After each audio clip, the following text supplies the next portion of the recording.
Hello there. It's showtime. What is this, trick or treat? Did I do that? I'm Sailor Moon, the champion of justice. Daddy would have gotten us Uzis. The power is yours.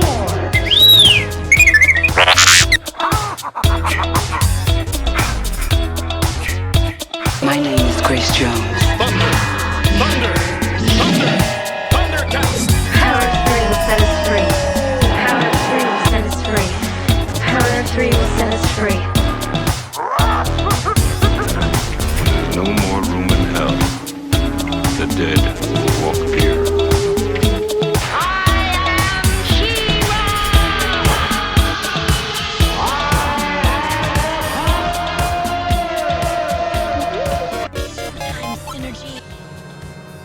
Welcome to another episode of the Radical Retro Rewind podcast. I am your host, Radical Ryan Hunter, along with my friend, the movie geek himself, Mr. Rob. Hello, everyone. Welcome to February and welcome to Catwoman 2004.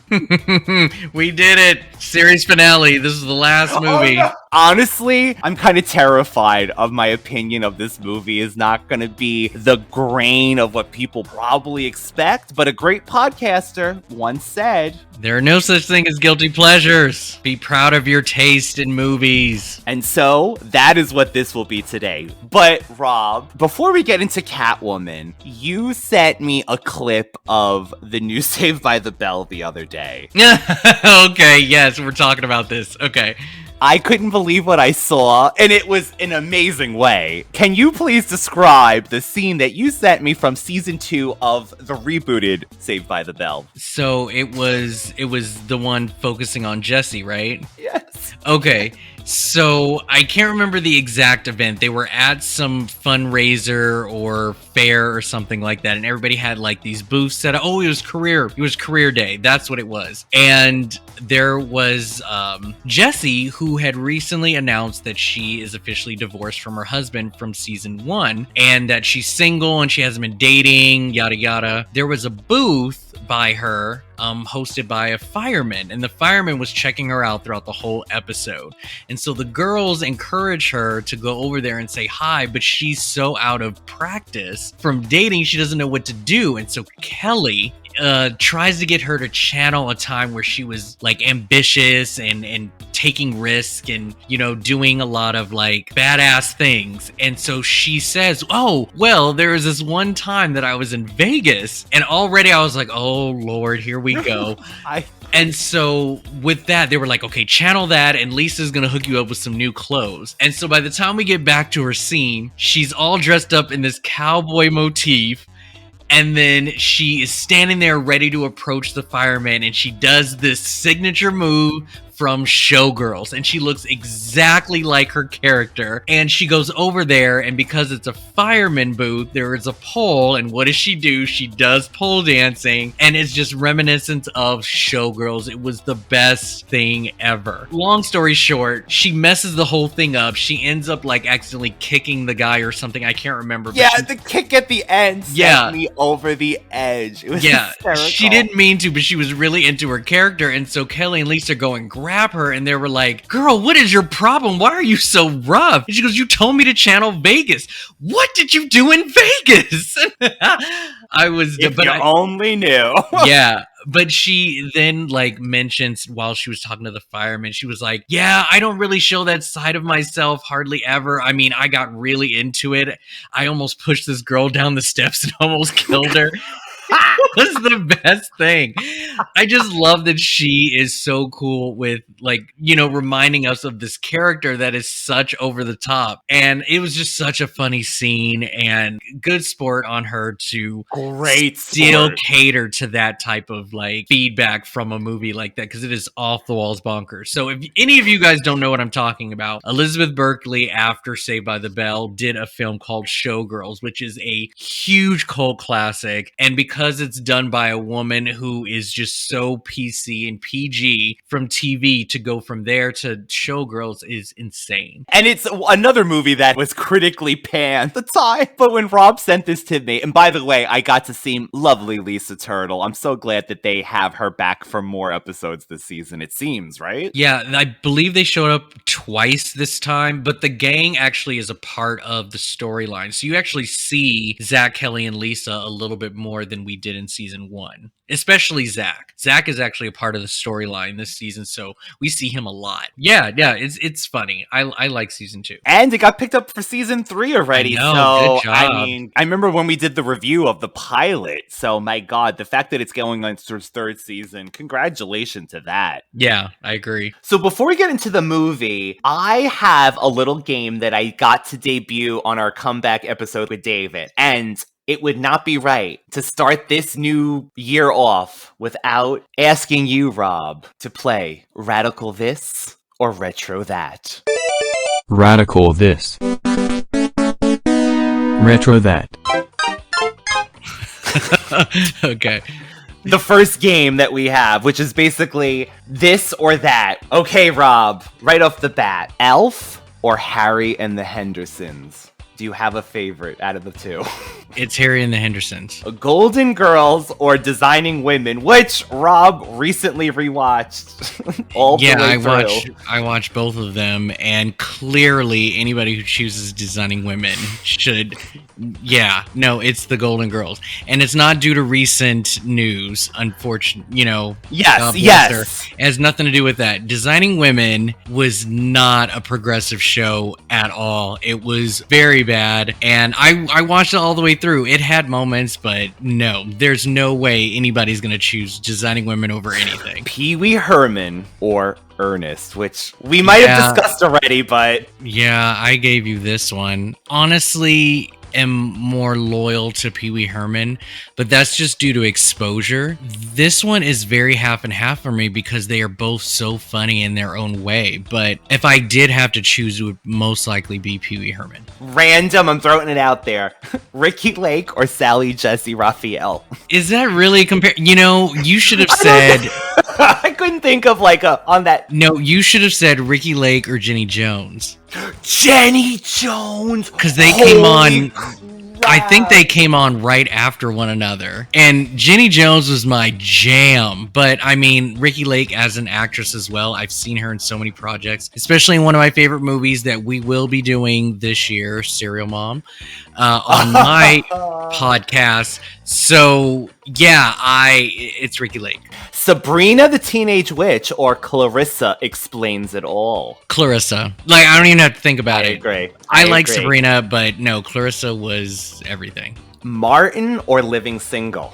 Use a bitch for this, and I'm not answering it. And how dare you make me pick my own people? So this is what you do. You like to divide us, and I will not stand for it. Originally, I had Living Single with... Friends.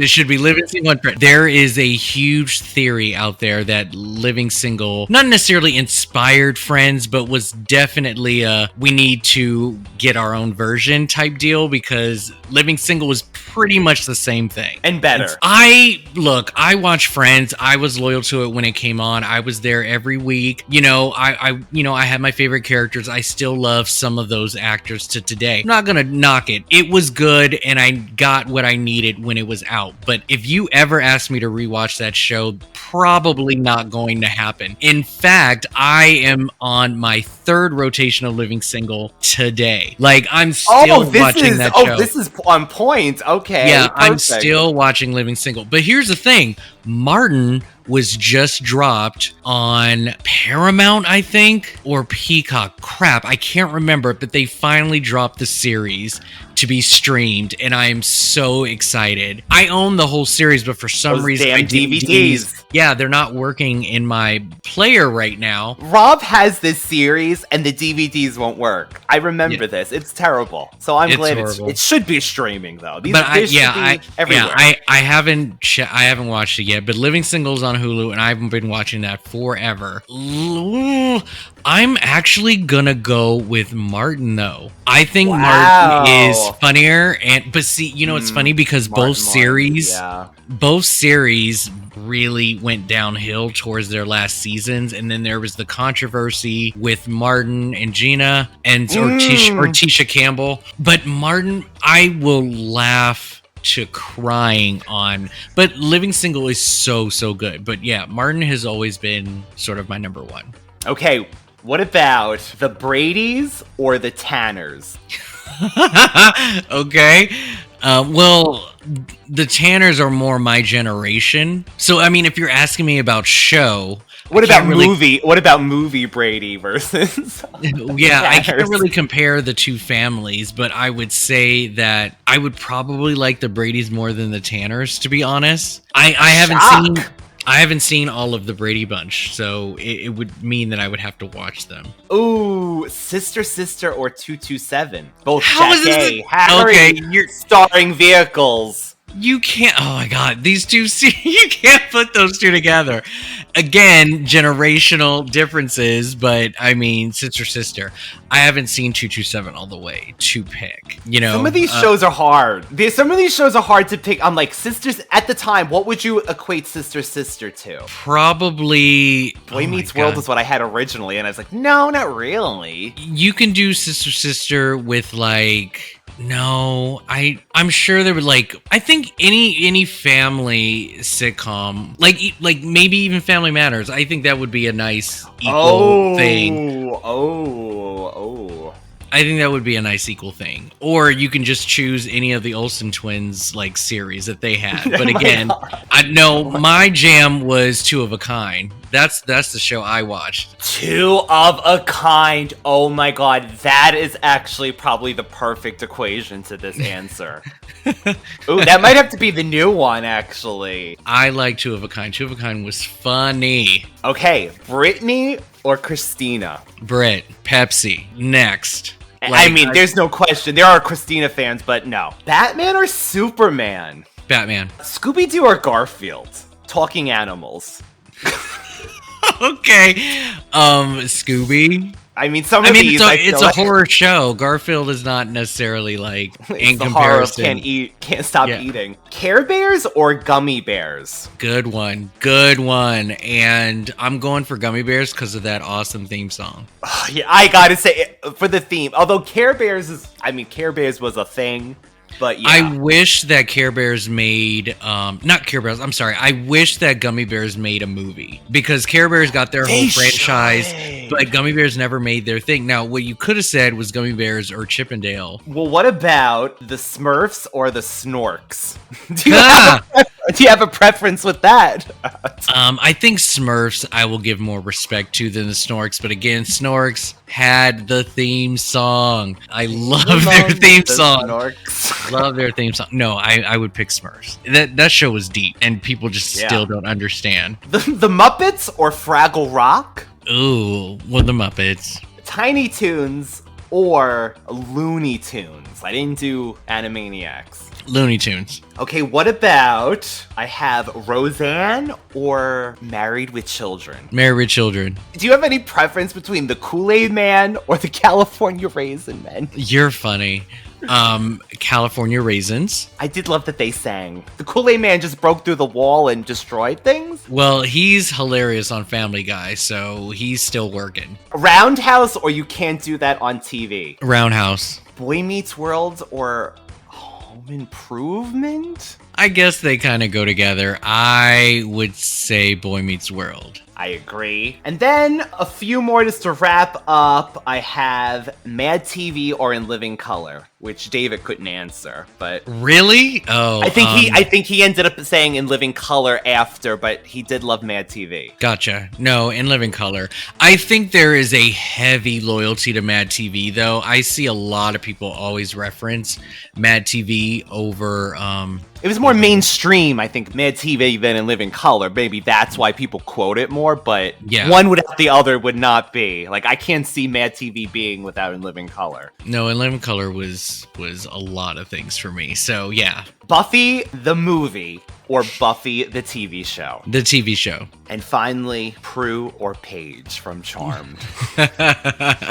I'm going Prue.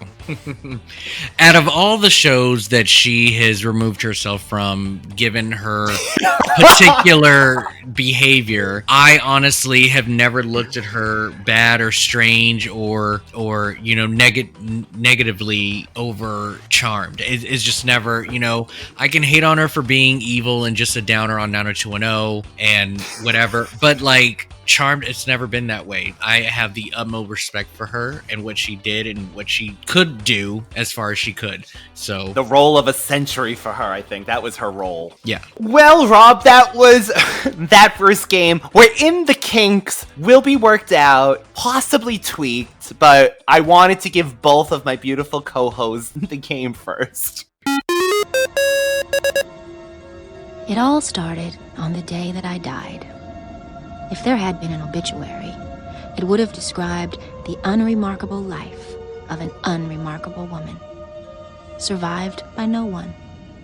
But there was no obituary, because the day that I died was also the day I started to live. But that comes later.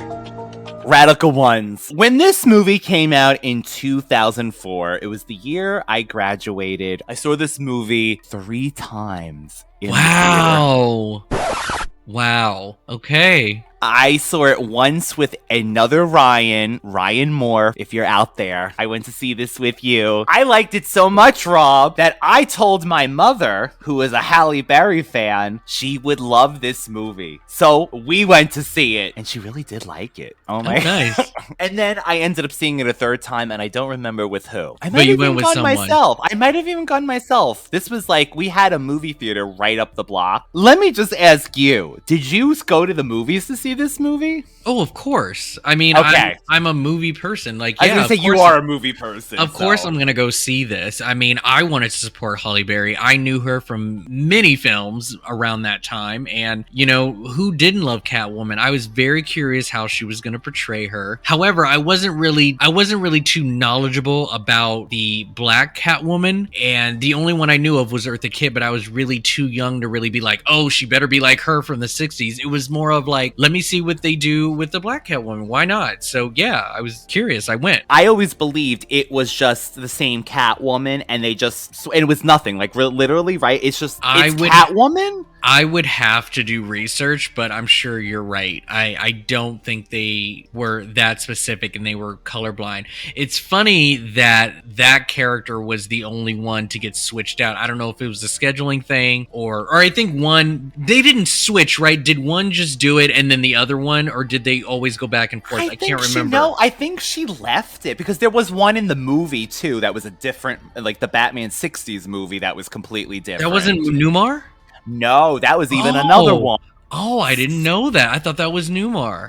She was like a brunette. Like they try to get like a lookalike for that one. So they just replaced her then. I thought that they just alternated back and forth. But I didn't watch the show in order. So I thought that they always just went back and forth. And in reruns, especially how they run it sometimes, you would see a Julie Newmar episode and then all of a sudden it would be Eartha Kitt. So I could see that happening. But actually, I love that it was nothing. It's just like, this is Catwoman. Whoever's playing her, she's Catwoman. I think that's kind of cool. Mm-hmm. So with this Catwoman, Rob, $100 million budget? I was flabbergasted over this. Yeah, I mean, it makes sense. I mean, I don't know how much of that is the CGI, but there is a lot of it. That is honestly, there's been many things said about this movie, but I will say, going back and watching it again, I guess on a Blu-ray player and all that kind of jazz, the CGI, it's like CGI for the sake of having CGI, even the buildings. They could have just done an animated film and done a lot more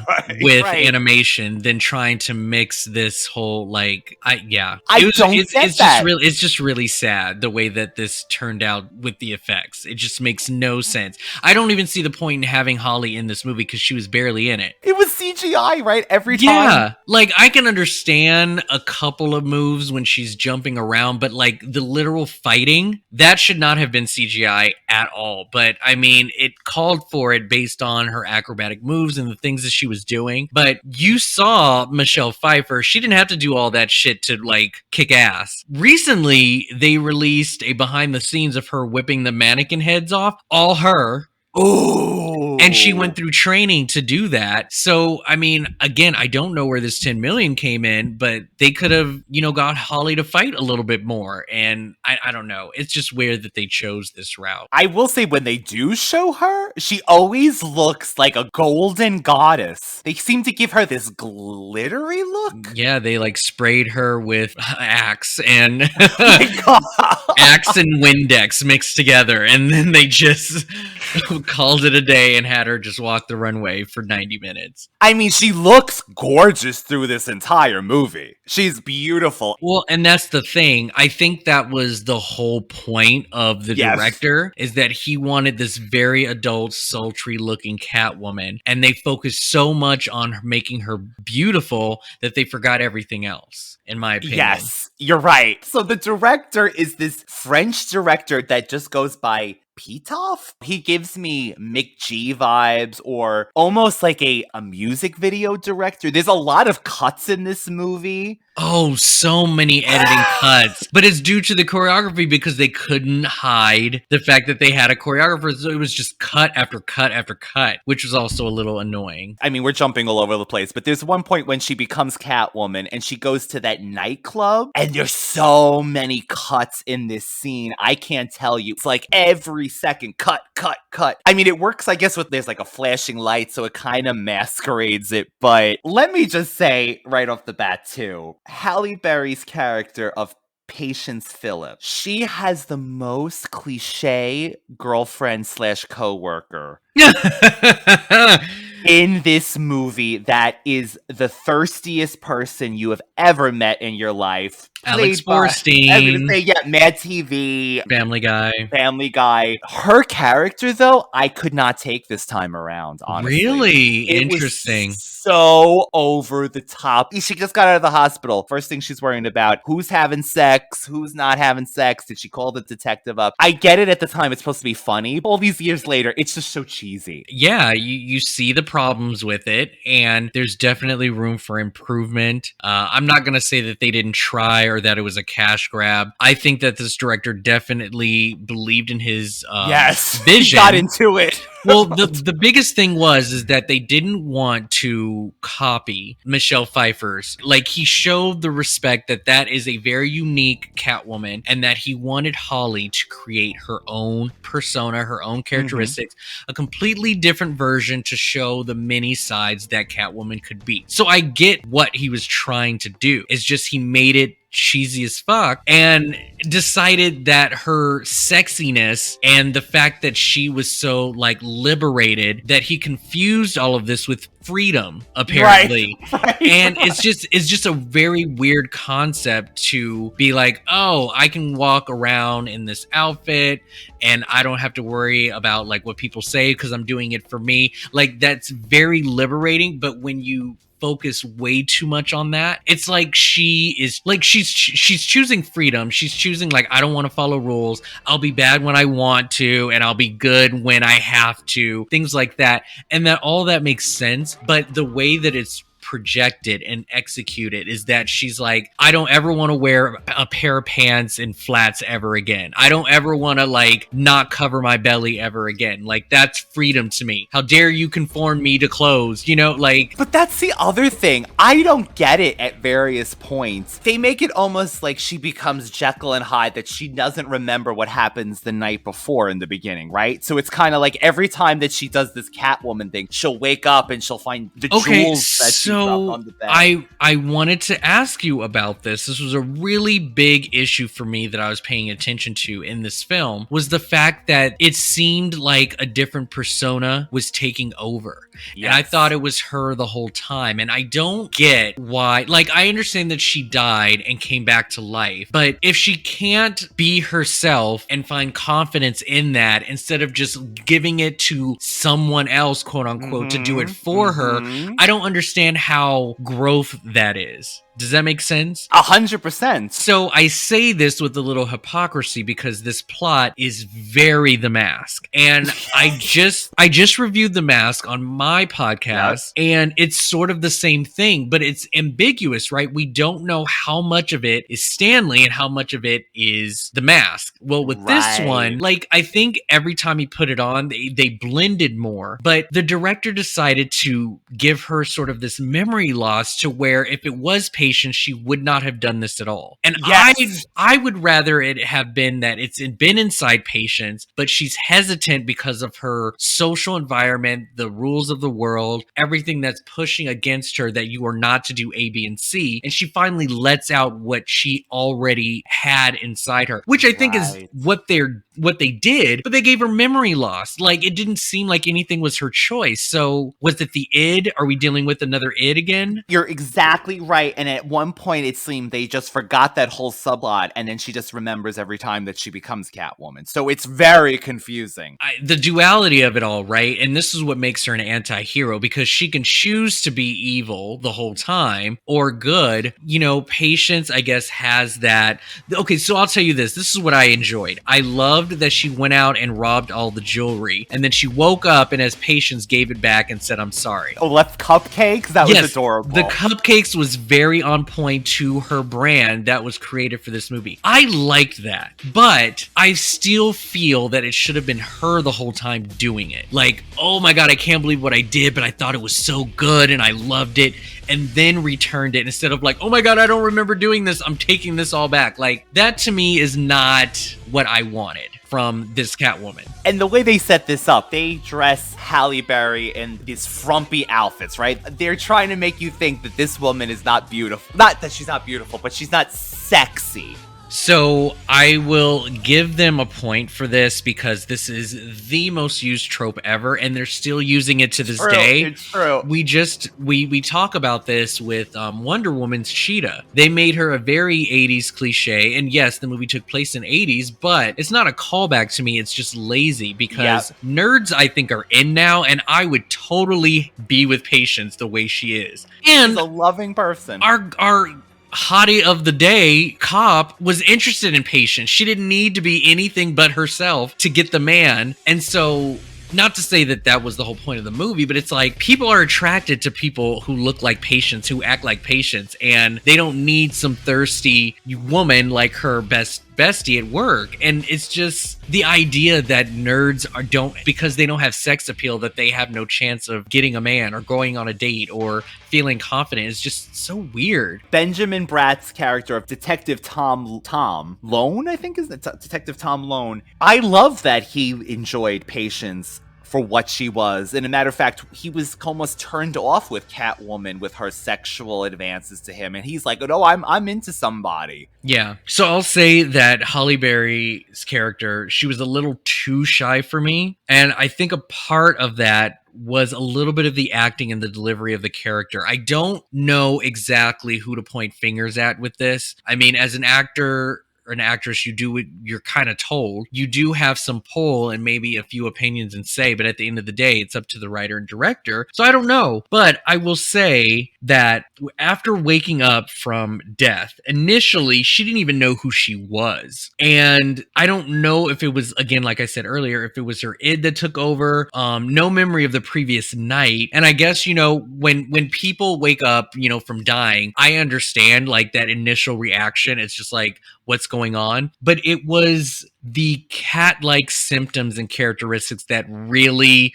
just drove me off the wall. Now, the director literally made this a point to his directing and the writer to the script, is that we wanted this Catwoman to explore what it's like to be as human of a cat as possible. So all of that hissing and, you know, getting all hypnotized over catnip and all of that bullshit was like a literal point to this character. She needed to be like a human cat, and I don't like that. Like, you can have sort of I don't know if persona is the right word, but the mannerisms of a cat, but do you have to literally be one? Like the way she was hissing at the dog for passing her, like all of that was just unnecessary, and it wasn't funny, and it wasn't new or inventive to the character of a Catwoman. Things like that, like Rob is saying, when she hisses, make it extremely cheesy. Yes. But I will say this. So the perfect idea was a definite homage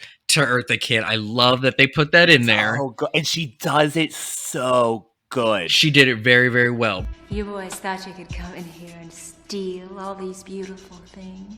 What a perfect idea. But can you imagine this? The reason why she was chosen to even receive this gift was because she was daring enough to go out on a building ledge to save a cat. Can you believe that was a test? Because I would not have gone on that ledge. Are you kidding me? What could she have done getting on that ledge? And what if she had died? When she stands on the air conditioner, Rob, I want to scream every time I see it. There is no way she would have been able to balance herself to grab the cat. Like, how is this a test? You're going to test her on bravery, bitch? Are you serious? That was insane. As soon as the woman, Frances Conroy, as soon as she said this was a test, like, you've shown bravery, so I'm going to choose you. Like, did the cat know, Midnight, did the cat know that she was going to die? Because why would you test them at that very moment if you didn't know that she was going to need it soon? Oh, no. The cat's probably thinking, if she dies right now, I'll breathe it even faster. She'll fall right down. But the air condition sends me up a wall every time, Rob, that I see this movie. It's literally shaking under her feet. I don't know how she did it. I don't know how she did it. You know, like you said earlier, is it Halle? Is it the director? Is it both? I guess when you have to do a voiceover with words like, the day I died, I started to live. That's the first thing you hear, too. So I hear the cringe in it, but I don't know. What could you do with that dialogue? So would you say that she deserved her nomination and win? My God. So if anyone doesn't know, Halle won a Razzie Award that year for this movie. I gotta say, I give her all the points in the world for actually going to accept that, and she took it so well. Thank you, guys. Thank you so much. I never in my life thought I would be up here winning a Razzie. I mean, it's not like I ever aspired to be here. First of all, I want to thank Warner Brothers. Thank you for putting me in a piece of shit, god-awful movie.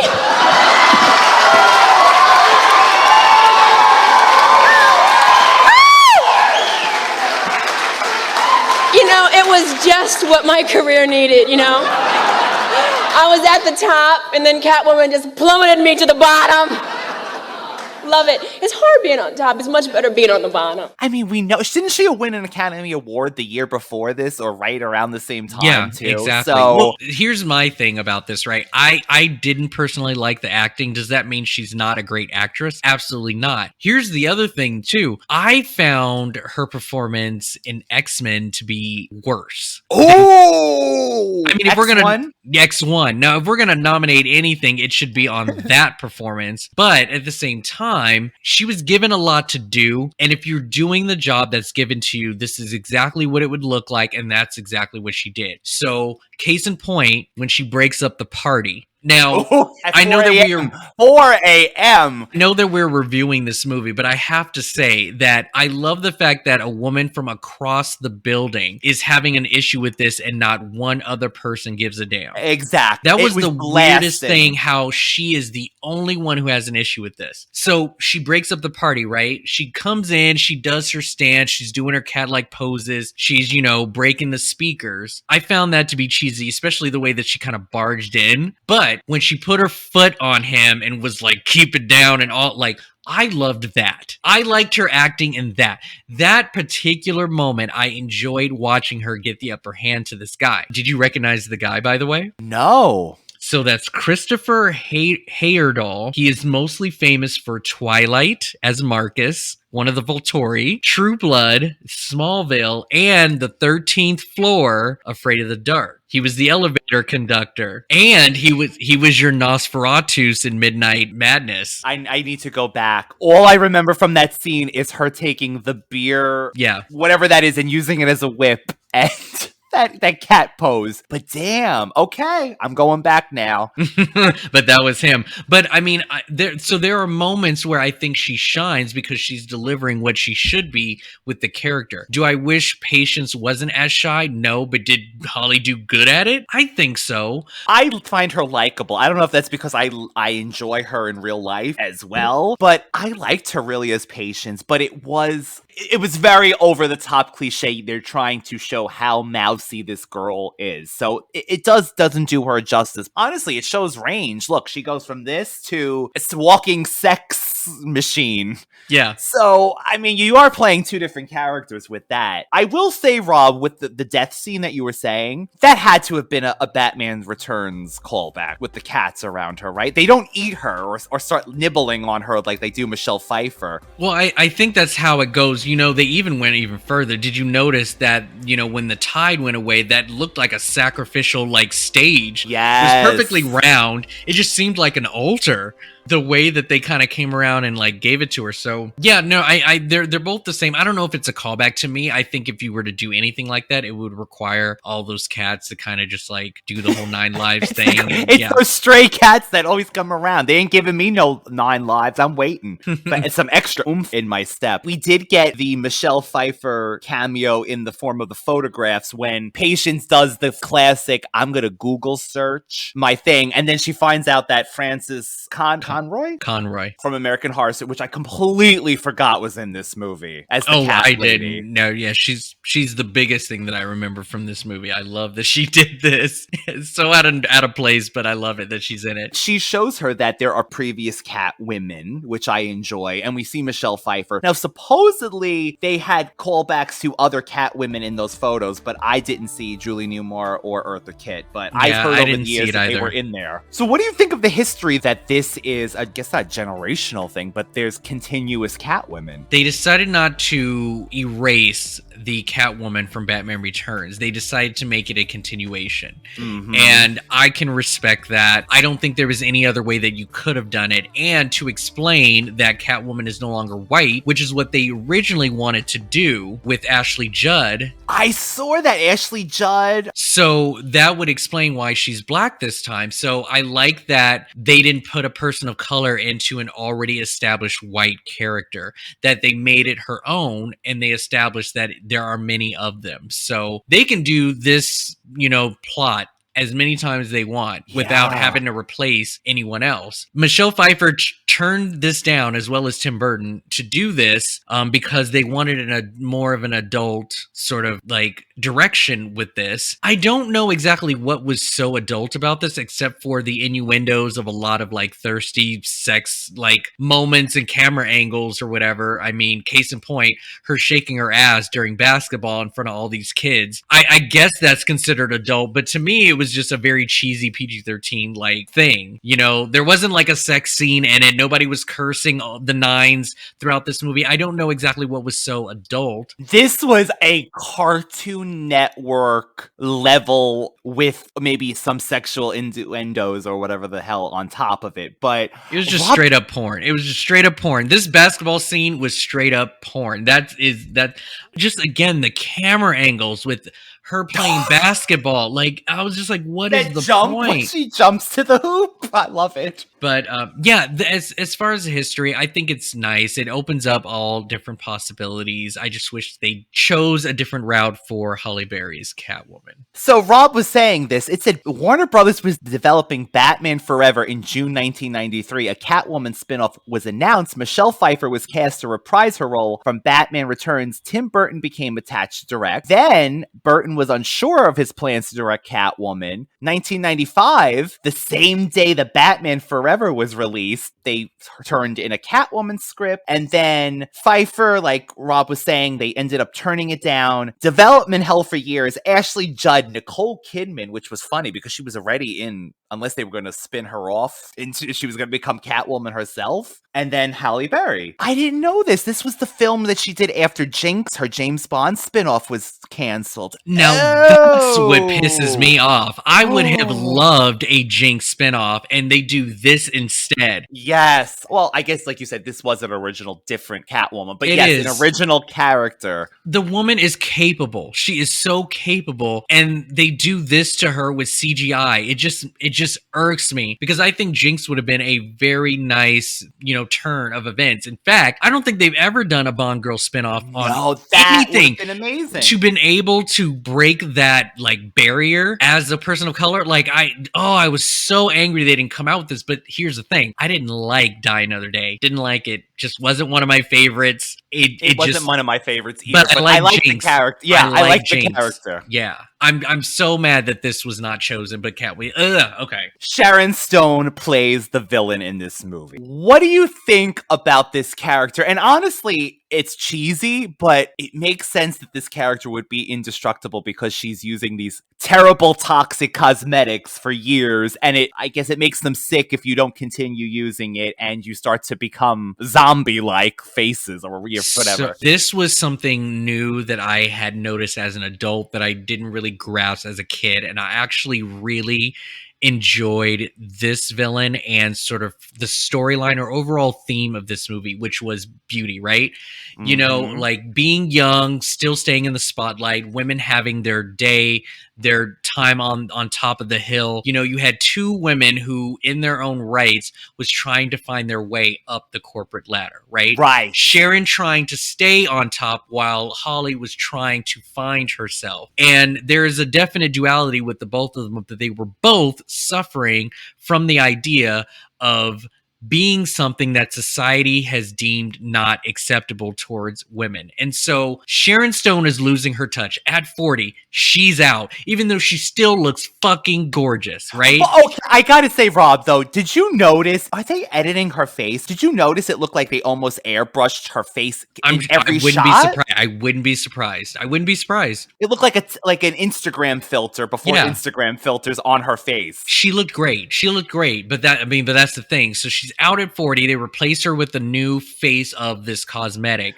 Bioline, yeah. So they build this line. I don't know if she finds out the hard way that this cream is bad for you, and she decided to continue doing it, and she got stuck, because once you use it, you have to keep using it, right? Yes. So instead of losing her business, she chose to keep it a secret, and she was forced to use it against her will. She just decided to be proud of it and found out that you become indestructible based on the makeup, and it didn't kill you. And there were certain little signs throughout the movie to suggest this, but we're also giving this red herring that the husband, who, by the way, completely typecast because he is the exact same guy he is in the Matrix franchise. Yes. If you didn't recognize him, and they make them believe that he is just this womanizer that is all about business and fuck humans and all of this, but it's really her that's causing all of this. And I actually enjoyed it. And if Catwoman's going to go against anyone who didn't have powers, the fact that she's indestructible makes it sort of an even fight. Yes, I agree. I enjoyed Sharon Stone. I enjoyed it. What did you think about the beginning when Patience is still there and the boss is giving her a hard time, the husband, and she said, give her a break? Now, is that supposed to throw us off, or is at that point she still kind of has humanity in her? I don't know. To me, I feel that her character definitely is at a loss. I mean, no matter how evil you are, she is still living in a man's world. And these are the lengths that she has to go to even get a foot in the door, if not her own empire, at least in the universe that's been created. So to say that she has any type of humanity, absolutely not. She is willing to kill anything and everything in her way. It was a weird moment, though. No, but I totally get it. But she is allowed to have feelings. She is allowed to feel, distraught, hurt, whatever the case may be. I mean, she can talk about how her man cheats on her all the time. So, there's an amount of respect that she's not getting.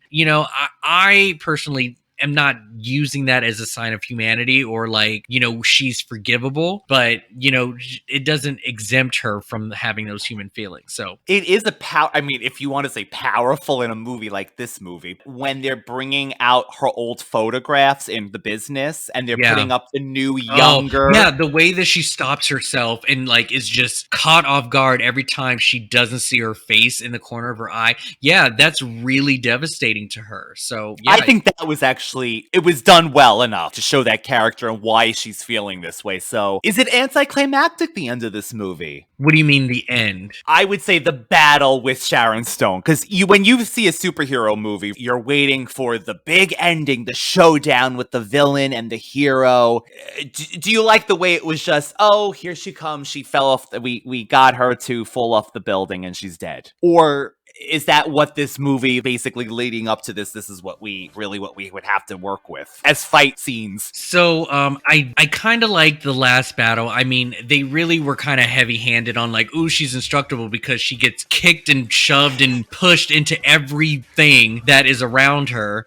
And then she just gets up, right? This also sort of like showed a little bit of Catwoman's vulnerability and that she's not all about herself, that Patience is still in there. She wanted to save her. She didn't want to kill her, right? I liked that, yes. And, Sharon Stone, she looks at herself and was like, I'm not living this way, and decided not to save herself. I mean, again, it's just more about the theme. And Catwoman is still good in a way.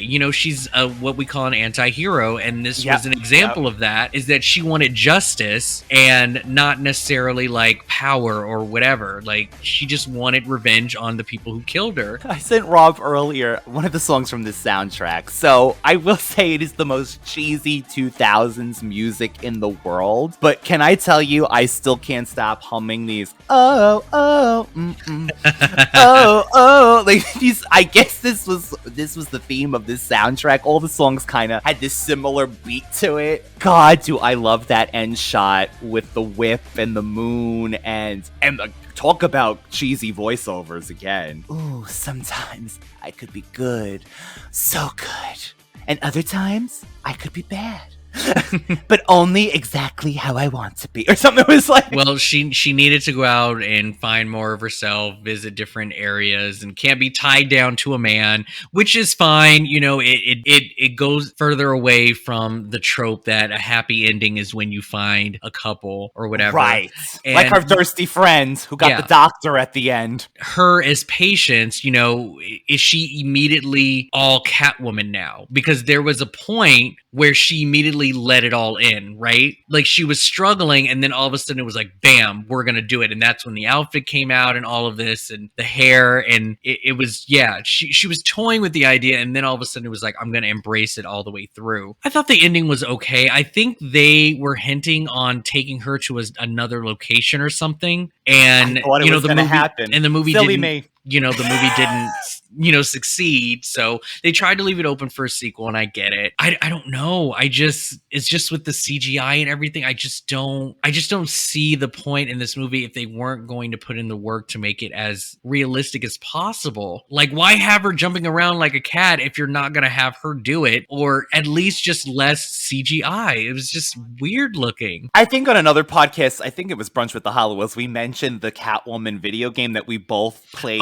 back in the day. I love that video game. Yes, the video game is fun. It's literally like you're watching CGI cutscenes from a video game in this movie, though. You're right. You have Halle Berry right here. You have her. I'm sure she could move and do moves like this. I mean, no one can move like a cat, but it is so over the top CGI at some parts that it's crazy. So this movie is starting to get a little bit of its feedback. There's still a very small audience to this, but people are coming forward to have liked this movie. And I think Halle Berry is a big part of it. There was one specific tweet where she talked about the idea of doing a sequel and then also thanking a fan for really praising her for doing what she did in Catwoman. And she retweeted it and was like, thank you. And then all of a sudden, all of these fans came through and was like, I've always liked this. It was not all on you and don't feel ashamed and yada, yada. And it kind of gave Halle Berry this this sort of motivation to be like, hey, I just directed myself in a movie called Bruised for Netflix. Yep.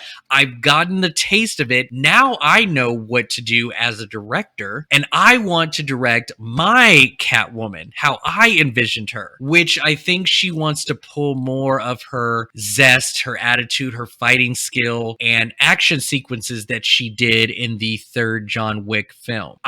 She really enjoyed her time on there, and her character was definitely badass, and she wants this Catwoman to be somewhat of a hardcore woman like she was in Parabellum. And I'd say give it to her. I'd say just do. I would love to see her version of Catwoman. I don't care. I would love it. I'm all for another remake, but unfortunately with this movie, there is absolutely no one that I can tell to just even enjoy it for what it is. And I am not a proprietor of a love-hate watch. That's just not. And I was gonna say. No. It's not my thing. It's not my thing, and I'm not going to judge you if you do it, but it's not my thing. So I can't recommend this movie to anyone, but Holly did what she had to do. Matter of fact, Rob, I just found the tweet. She says, I'm seeing all the Catwoman love. Everybody, where were you guys 17 years ago? I know.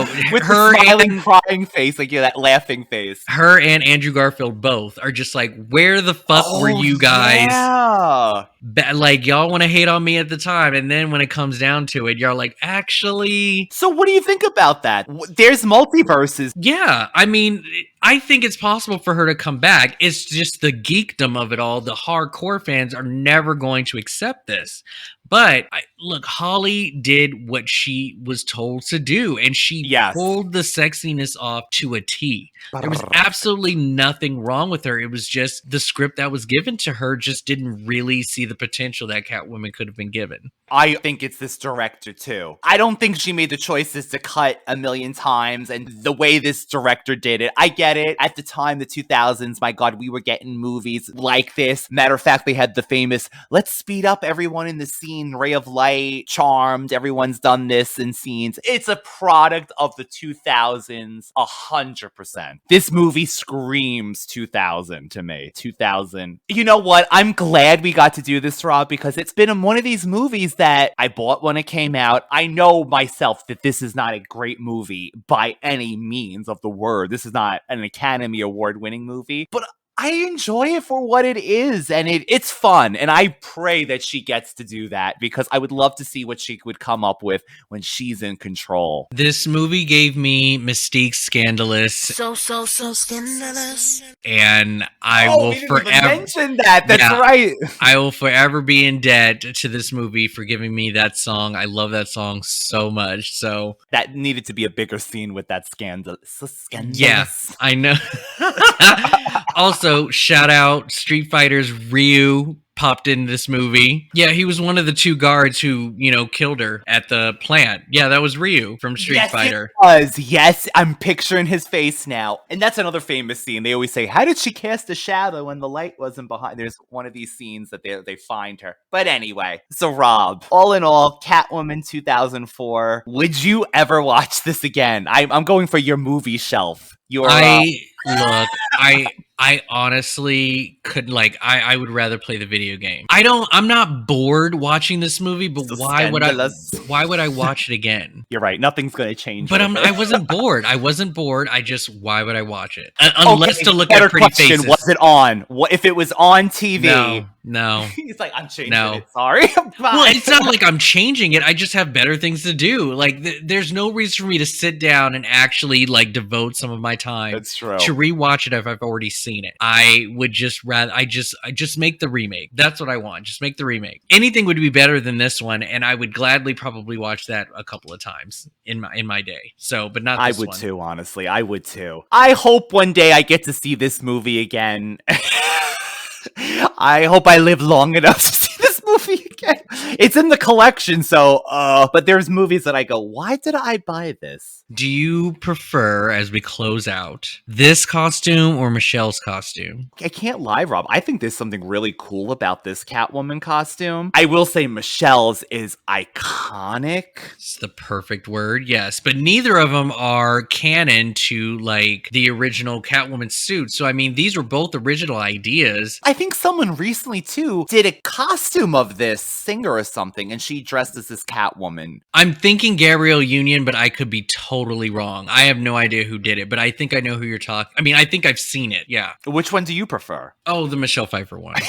I think it's sexy without being like too over the top sexiness. I don't know. There's a bunch of imagination, I think, with the stitching and the white throughout the stitching. I like that. The stitching is fantastic. I like Holly's nails. I'm not a fan of the helmet. It is a little bulky looking. Yes, but I do love the leather and how it cuts and stuff. I do enjoy that, but I favor the bodysuit a bit. Do you like the rip? The leather on her outfit almost looks like it's clawed. Yeah. That's a kind of cool look. Yeah, wasn't bad. Oh boy, Rob. So, where can the lovely people find you when you're not hanging out over here? I have a podcast called Brunch with the Hollowells. It is a charmed recap podcast of the original series. Currently, we are about to start the very last season 8 of this entire show. So this will be our last hurrah, and that is on any podcast app available. Out mostly on Apple Podcasts. And I also have a movie podcast called Movie Geek and Proud, where I promote to love the taste that you have in movies and don't let anyone tell you that what you watch is a guilty pleasure. If you like it, you like it.